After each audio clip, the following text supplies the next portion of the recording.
The tertiary sector is, of course, the service sector. It's an incredible and implausible part of our lives that a country literally on the other side of the earth, 12 to 13 hours time difference, could have a role in our lives on a daily and immediate basis. But India has this spot.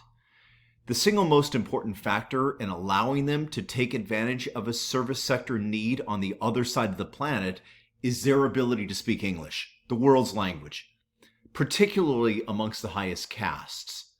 Lots of countries would love to have this ability, but owing to the colonial history of South Asia, along with the way the British set their empire up, that is to make money, and their willingness to educate people they felt could help them achieve that goal, many people in India speak English with an ease and fluency, with utter and complete understanding of the profound nuances conveyed in the spoken forms of the language. And I say forms because we all know that English is a colloquial language that evolves very rapidly and a formal language that has a much stiffer character to it. Navigating those things and navigating the meanings conveyed by tone of voice in English is a very complicated task. We take it for granted. Because of the long history of English in South Asia and the emphasis on speaking it throughout the region, many people from this part of the world have a fluidity with the language that's unparalleled amongst the non-native English-speaking world. It's impressive, really. But this has gone both ways. All of these are Hindu or Urdu words that have made it into English. See if you know any of them. Pajama, jungle, bandana, juggernaut, cashmere, thug, cot, cushy, avatar, bangle, like a bracelet, bungalow, calico, khaki, loot, shampoo, veranda, yoga, and guru. It's pretty cool, huh? How is this applied? Well, outsourcing, which is the transfer of jobs, mainly information and technology related service sector jobs, to cheaper labor markets away from richer industrialized countries. The services are designed to accommodate the countries where the jobs originated. You have certainly experienced this if you have called about your computer or your credit card or airline tickets and so on. Where is the labor cheaper? In Atlanta or Bangalore?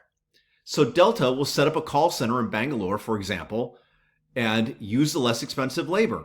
After all, the call just goes up to a satellite and bounces back down to Earth. What's the difference if it hits India or Georgia? But again, what permits this is mastery of the English language. And India is home to the largest film industry on Earth. Yep, bigger than Hollywood.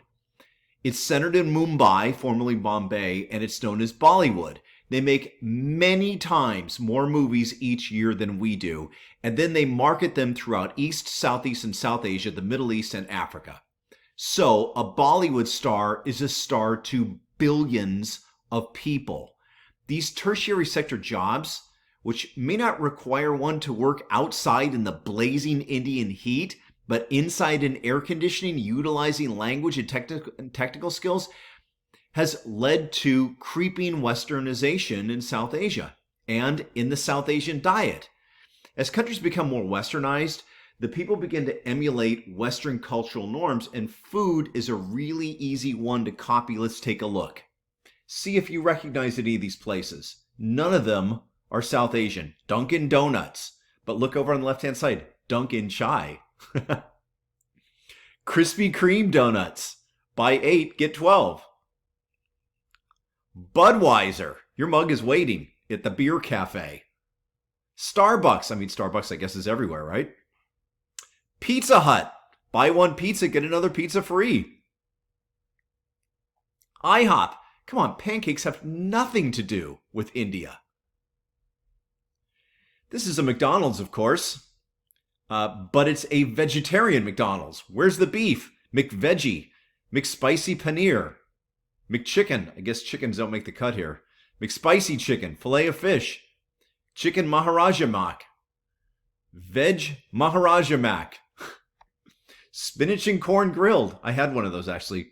Kind of weird. Just tastes like fried. Probably wouldn't even know it wasn't meat. This is a Carl's Jr. vegetarian specials.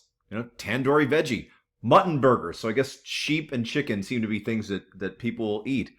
But then look at the junior burgers: chicken, aloo, which is potato, French fries, of course, those are there. Here's a problem with this.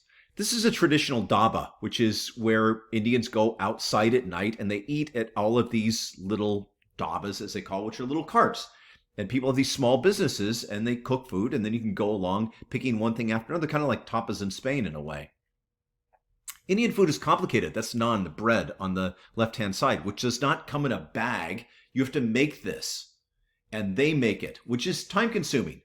And if you've eaten Indian food, you know that this incredible set of South Asian spices that goes into the food, it takes a lot of time to make it. It's layer upon layer upon layer upon layer of the food. It's very complicated.